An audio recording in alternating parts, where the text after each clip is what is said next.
Hello, quick video on non-parametric statistical testing. We're going to use hypothesis testing in this, but sometimes we're given a set of data and we don't know anything about the background. We don't know what the mean or the variance is, and we don't know what the distribution is. So this is called, this approach therefore needs to work where we've got no parameters, and therefore it's called non-parametric testing. And we could have an example like this one here. A company claims, in the yellow. So let's read it. So a company claims that the lifetime of a battery is 300 hours. We do a test on 15 batteries and we come up with the following results. So is it significant or not? Does it support their argument or not? And we've got two forms of testing we're going to use. The very simple one's called sign testing, and a more complicated one which is called Wilcoxon Sign-Ranked Testing. So it's best if I just run through them and show you this example work through. Okay, just to make the point, we're going to do hypothesis testing on this, but we need something to test. So in this one, we're just interested in whether our value is above or below that which we've had hypothesized to us. So they've told us that they think it's going to have a battery life of 300 hours. And we're going to treat that as the median. And the reason we're going to treat that as the median value is, of course, that helps us with our probability. And if we've got a value that's a median, and we therefore know that 0.5 of the distribution is above, 0.5 of the distribution is below. And if we take a sample of 15, we can create a binomial distribution for our probabilities. And that's what we're going to do in a minute. So therefore, we're only interested in whether the lifetimes of the batteries tested was above or below. So the first battery tested had a lifetime of 342 hours, which is above the 300. The next one is 278, which is below, and the next one 302 is above, and the next one is above. And if we carry on all the way through, we'll get all the way through to 178, which is below. Now we can count up how many of our batteries are above and below. So if we count them up, we find that 7 of the batteries had a lifetime above the 300, and 8 had a lifetime below. Okay, and we're going to use that and the fact that it's a 0.5 to carry out binomial 0.5 to carry out hypothesis test. So let's have a quick look. Excuse me, moving stuff around too much today. So if we're carrying out a hypothesis test, and let's do it at the 5% level, and we're going to use it's a two-tailed test because we haven't said whether we're worried about it being above or below. We just want it to be different. So our basic hypothesis is that the median of this population from which we sampled is 300, and our alternative hypothesis is the median is not 300. We've created a test statistic, and we already know that 8 out of 15 batteries were below the median, less than the median, our lifetime of 300. Can I find a critical value? I can find a critical value because I know that I'm looking at, for the median, I'm looking at a binomial distribution around the median. I've got an n of 15, that's my sample size, and the probability of being above or below is 0.5. So we would expect 7.5 batteries, wouldn't we, to have been above or below if we just use our NP. And what we do need to do is to find some critical values from our binomial, and we're going to do that to find our critical values. So we're interested in probabilities at this end because we're splitting, so it's two-tail, we're interested in probability at either end of 0.025, aren't we? Yeah, above or below. And if I go into my calculator, excuse me, let's get a calculator up on the screen, here we go, exit. I've got a binomial here. If I take an x value, x equals 0, number of trials is 15, probability is 0.5, I've got a very low probability, so let's try working on my way up. 0.1, sorry, x equals 1, still very low probability. X equals 2, still a very low probability. on my BCD, x equals 3. I'm now up to 0.175, so that must be quite close. And if I go to the fourth one, here we go, I get to 0.059, which is too large, isn't it? That's above our critical value. So our highest value below our critical value is therefore 3. There we are, there's our 3. So our lower critical value is 3, and therefore our critical region is 0 to 3. And if that's true at that end, by symmetry at the other end, 12 to 15 would be our critical region, wouldn't it? So if we'd got a result in one of those ranges, it would have been significant. But actually, we had a test statistic of 8. So as we know from all our hypothesis testing, that's not significant. It's not in our critical region. H0 is accepted, and we have insufficient evidence to conclude the median is not 300 hours. Yeah. So that's our most basic one. We're just looking at the signs, and then we're calculating a binomial probability for our critical value. Okay, slightly more sophisticated version is the Wilcoxon Sign-Ranked Testing. It's more sophisticated in that it's just not looking at whether the values are positive or negative. It's actually looking at how different they are to the 300. Yeah, so if we've got a value that's very high, that should have more weight, shouldn't it, than one that's just 301 hours. So that's what we're going to do. It does assume within this, when using this, is that our distribution is symmetric, so that our median equals our mean, and that's in order for it to calculate the critical values. But in practice, that's not what it doesn't affect our calculation. Okay, so what we're interested in is how far the actual test lifetimes were from the median of 300 that we've been given as prediction. So if we look at the first battery, it operated for a lifetime of 342 hours. That's plus 42 hours above the 300. Next one's 278, that's minus 22. So you see I'm going through here just calculating the differences. 302 is plus 2, 393 is plus 93, etc.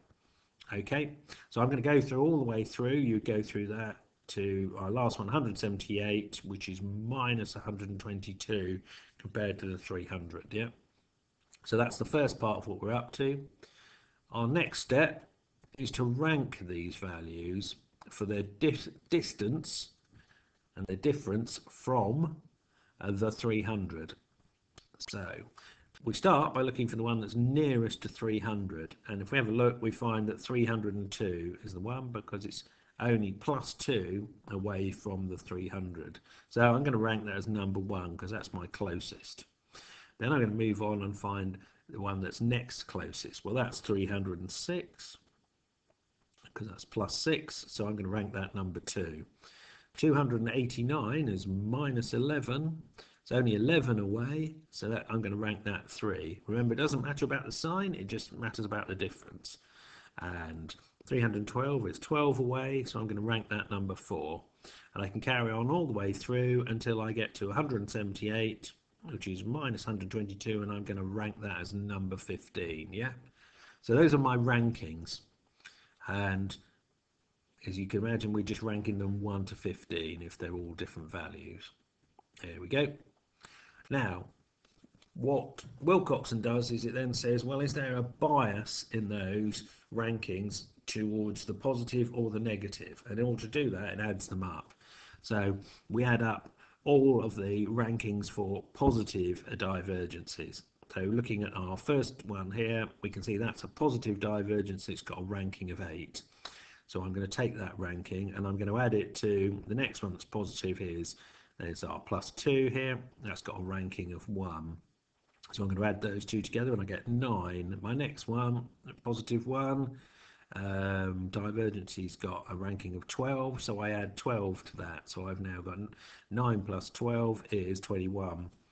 and I can carry on doing that. Here's another one. Here's my positive ranking as a +4, another positive divergence, so the positive is 77, 7 rather, plus and a 13, a plus and a 2. There we are. So if I add all of those up, 8 plus 1 plus 12 plus 4 plus 7 plus 13 plus 2, I get a value of 47.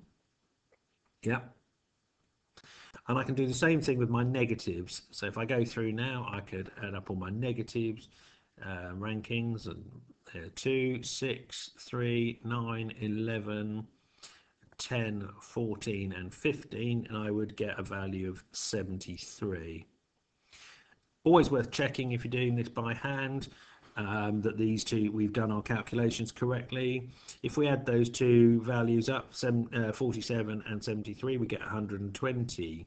Now, if you think about it, all we've done is add 1 to 15, and we can know what the sum of 1 to 15, that's 15 times 16 over 2, n times n plus 1 over 2, which is 120. So I've done my calcs correctly. Okay, and if you think about it, with these two values, 47 and 73, we've now got a measure of whether or not this is near the middle. If it was in balance, we'd expect to get 60 and 60, wouldn't we? If our batteries were running for a lot longer, we'd expect to have a big number in the positive and a low number in the negative, but they'd still add up to 120. And that's what we're going to use in our Wilcoxon testing. So, straightforward hypothesis as we did before. Our H0 is that the median is 300, and our H1 is that it's not 300. I've got two test values from my Wilcoxon. I've got my 47 and my 73. And the way Wilcoxon works is, in the table in a minute, we're going to be looking at finding our critical value at the low end. So we need to pick the lower value test statistic, yeah, even though we know we're going to both ends. Okay, and we're going to get our value from our critical values from a Wilcoxon table, which you'll have in your tables in your exam to look up. So this is the MEI table. See, it's got critical values of the Wilcoxon single sample and pair sample test, but it says single sample. Well, in our case, if we look down the first row of n here, that's the sample size. We've got a sample size of 15, so we're going to go down to that row. And the second thing we need to know is what we're using as our significance level. So up at the top, it gives us a choice of one tail or two tail, and then it gives us our percentages. Yeah, and we're interested in a two tail test with 5%, so we're going to be in the second column. So we go down the second column until it intersects with the row for 15, and we find our critical value here is the number 25. Yeah, so that's how we get our critical value, and we place that into our number line, our outcome line. So at 25, yeah, that's our critical value. Now, we could have had scores in effect. Our Wilcoxon score could have been 0 at the extreme, or 120 at the other extreme, yeah, because that was the total number, the 47 plus the 73. We would have expected, if our H0 was the case, that we'd be looking at a value of around 60, but actually we had a test statistic of 47, didn't we, which is outside of our critical region, which went from 0 to 25 and 95 to 120. You'll also note that if the 47 is over here, not in the critical region, our other value, the 73 value, would be over here, wouldn't it? So this is why we only need to bother to look at one, because they're symmetric, yeah? That would have been our other test statistic if we used a lower one. So once again, it's not significant. Our H0 is accepted, and we've got insufficient evidence to conclude the median is not 300. So that's Wilcoxon for you. We rank everything, then we sum the ranks by their signs, so the positives and the negatives, and we find our critical value from the tables. So here's my little summary as ever. We've got two basic forms that we're going to use, and we're using them where we have no knowledge of the distribution that we're looking at. Our first version of this is just straightforward sign testing, where we just effectively give everything, assign it as a positive or negative, count them up, and then we use a binomial to calculate the probabilities from our sample size. Effectively, isn't it? We've got a binomial with our sample size is n, and our probability above and below a median is 0.5. For the Wilcoxon, we have to rank the data first, then we sum up the rankings for the positives and the sum of the negatives, and we use that as our test statistic, and then we look up our critical values from the Wilcoxon table, and then we complete our hypothesis test with that. We can use either of these processes in combination with pair testing, which I'm going to go through in a separate video in a moment. And the pair testing is intended to get rid of any personal factors, and we have to look at the difference. We use the difference between those two as our test result, and then we do the sign testing or the sign-ranked testing, sign ranking with those test results. So there we are. I hope that's of use.